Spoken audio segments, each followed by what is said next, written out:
Salam sejahtera di dalam nama Tuhan Yesus Kristus. Saudara-saudara umat Tuhan yang dikasihi dimanapun saudara berada saat ini. Selamat pagi.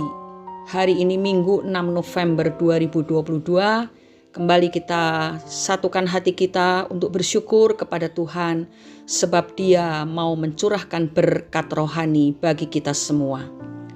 Renungan hari ini berjudul Masa lalu merenggut masa depan.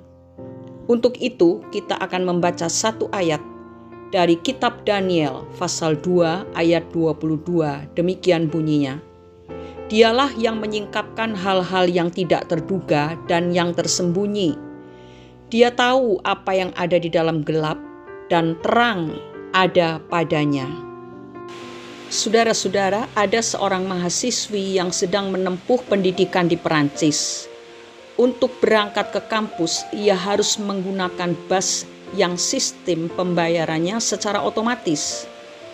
Suatu saat ia menemukan kelemahan pembayaran ini, sehingga ia bisa naik bus tersebut secara gratis. Ia berpikir tidak ada yang tahu apa yang ia lakukan, bahkan petugas pun tidak. Tetapi sepintar-pintarnya dia, pada akhirnya ketahuan juga, dan ia mendapatkan sanksi sebanyak 3 kali.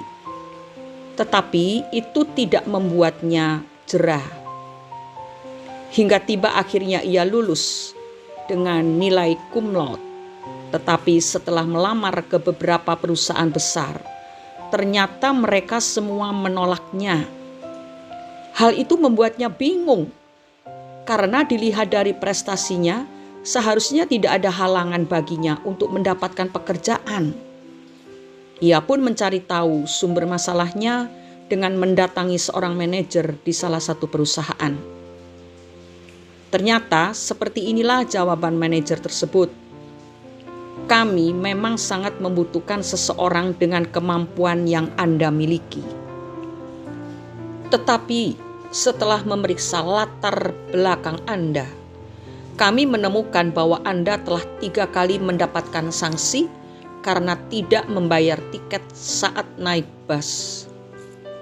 Dengan terkejut wanita itu menjawab, "Pada waktu itu saya tidak memiliki uang kecil." "Tidak, kami tidak bodoh. Kami yakin Anda telah banyak melakukan penipuan sebelum ketahuan," tegas sang manajer. "Ya, tapi itu kan kesalahan kecil," bantah si wanita. "Tidak, bagi kami perbuatan Anda telah membuktikan 2 hal. Pertama, Anda tidak mengikuti aturan dan pandai mencari kelemahan peraturan tersebut lalu memanfaatkannya. Kedua, Anda tidak dapat dipercaya, apalagi banyak pekerjaan di kantor kami yang tergantung kepada kepercayaan. Saya pun berani menjamin, di kantor manapun tidak akan ada yang mau memakai Anda," jawab sang manajer. Saudara-saudara, ternyata beberapa perusahaan itu sebelum memutuskan untuk menerima seorang karyawan baru, mereka akan menyelidiki latar belakangnya secara keseluruhan. Tentu saja tanpa sepengetahuan si pelamar. Lewat contoh kehidupan dari si wanita muda ini, kita bisa belajar bahwa kepercayaan berkaitan dengan harapan akan kejujuran, juga kebaikan dan tanggung jawab seseorang. Ketika seseorang diberikan kepercayaan, dia tidak lagi dikekang, tidak lagi diatur-atur atau diawasi dan dimata-matai. Mengapa? Karena ia telah dipercaya dapat melakukan apa yang dipercayakan kepadanya dengan benar. Namun, bila ia ketahuan melakukan kebohongan, maka rasa percaya itu akan segera hilang lenyap. Dan setelah itu, orang seperti ini akan semakin sulit mendapatkan kepercayaan dari orang-orang di sekitarnya. Saudara-saudaraku, hari-hari ini kejujuran adalah barang berharga yang dicari oleh orang banyak. tetapi sangat sulit didapatkan. Kita lihat sarjana muda itu, ia boleh memiliki kecerdasan intelektual tinggi yang diminati oleh banyak perusahaan, tetapi ia juga memiliki karakter buruk yang paling dibenci oleh perusahaan. Saudaraku, renungan hari ini sebagai pengingat bagi kita anak-anak Tuhan bahwa kejujuran harus ada dalam diri kita walaupun tidak ada orang yang melihat apa yang kita lakukan. Sebab firman Tuhan yang sudah kita baca tadi berkata bahwa Tuhan menyingkapkan hal-hal yang tidak terduga dan yang tersembunyi. Dia tahu apa yang di dalam gelap, karena ada terang padanya. Mata Tuhan terbuka dan menjelajah seluruh bumi, sehingga tidak ada satupun yang bisa kita sembunyikan dari hadapan Tuhan. Dan karena kita ini milik Tuhan, maka pastilah kita akan memiliki hati yang hormat dan takut akan Tuhan, sehingga pasti tidak ada seorang pun di antara kita yang berani berbuat ketidakjujuran seperti yang telah dilakukan oleh mahasiswi yang baru lulus tersebut.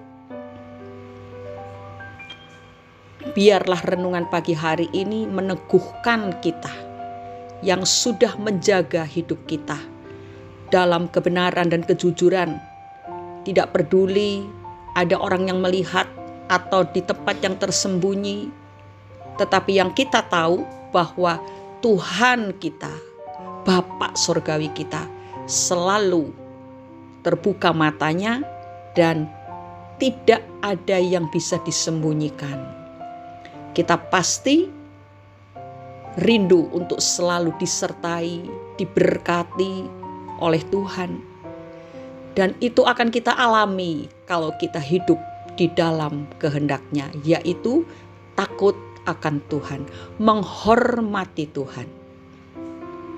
Mari kita renungkan baik-baik. Dan kita bersyukur karena Tuhan selalu menolong kita sehingga kita memiliki hati yang bersih, yang jujur, tidak ada kelicikan di dalamnya, tidak ada tipu daya.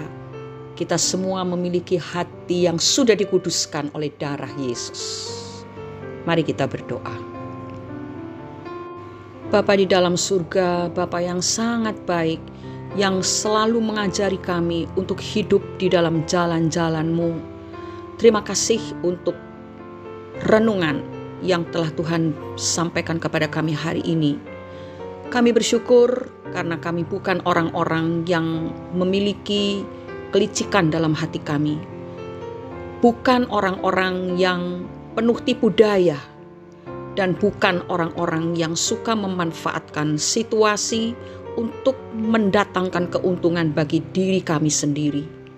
Kami sungguh berterima kasih Tuhan karena Roh Kudus terus-menerus menolong, menjaga kami, membimbing kami, menegur kami, menguatkan kami, mengingatkan kami akan firman Tuhan, sehingga kami tetap hidup di dalam kehidupan yang benar, yang takut dan menghormati Tuhan, sehingga kami tidak berani melakukan sesuatu yang mempermalukan nama-Mu.